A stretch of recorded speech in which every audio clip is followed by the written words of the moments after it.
Do you know how many women woke up this morning next to a man who they perceive as the enemy? Let's assume you didn't sleep on the same bed with him, but you slept in the same house with he who you consider to be an enemy. A woman said to me some weeks ago that her husband sometimes annoys her so much that when he's sleeping, she's watching him and thinking if she should break his head or use a pillow to smother him. Another said to me that her husband is so careless because after they have had a fight, he still expects her to give him food. And she toys with the idea of spitting in the food or adding rat poison to it. In fact, with this particular lady, I can bet anything she spits in his food. I have mentioned ladies, but it's the same for men. There are many men who are sleeping with the enemy.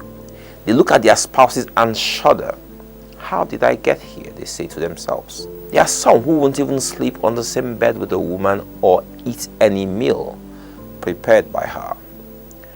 The worst thing about sleeping with the enemy is if you don't know the person sleeping next to you is the enemy.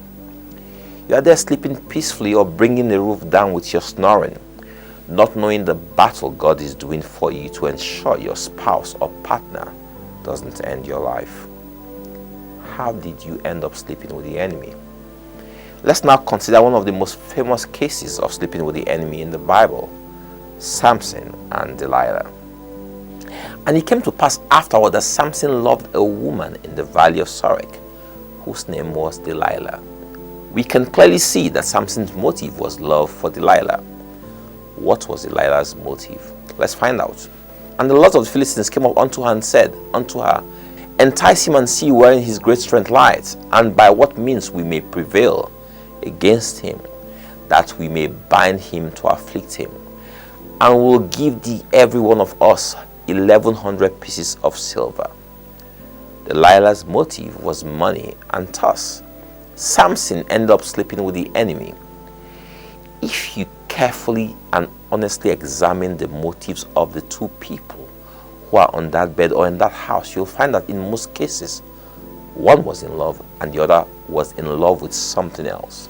There are many people who have entered the marriage not because of love, but because they want to marry, or because they love the fact that the other person loves them, or the comfort and stability the spouse provides, or that they might likely have beautiful kids together.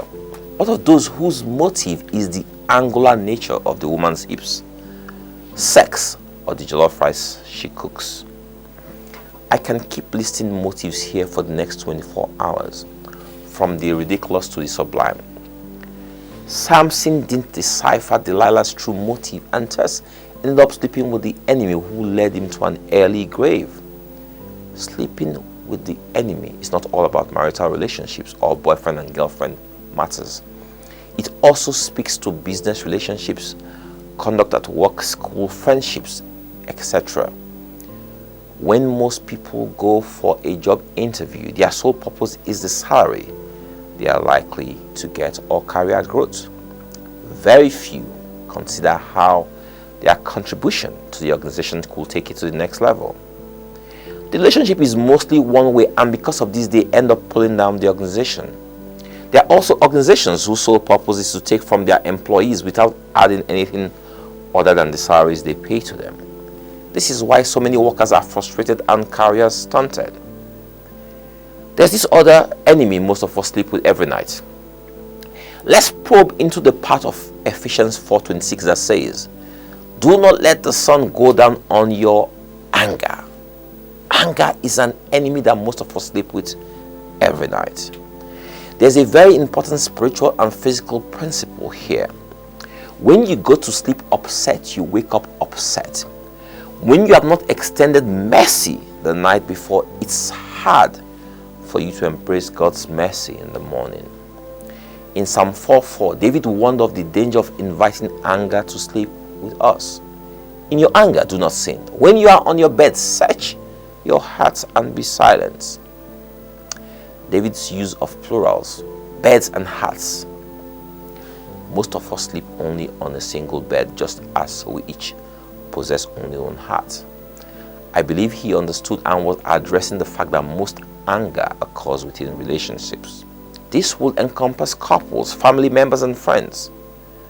Back then, it was not uncommon for married couples to sleep in separate beds.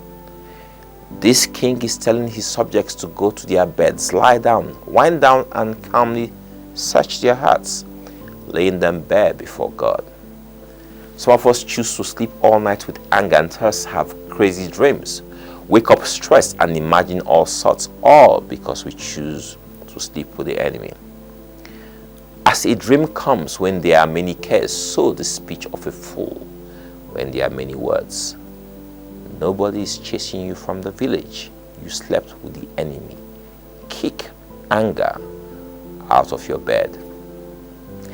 As we approach Easter, I can't help but remember one who slept with the enemy, even though he knew he was an enemy. When Jesus Christ chose Judas as one of his disciples, he already knew who he was, but he still ate with him, fellowshiped with him, prayed with him, and slept in the same house with him. Imagine that.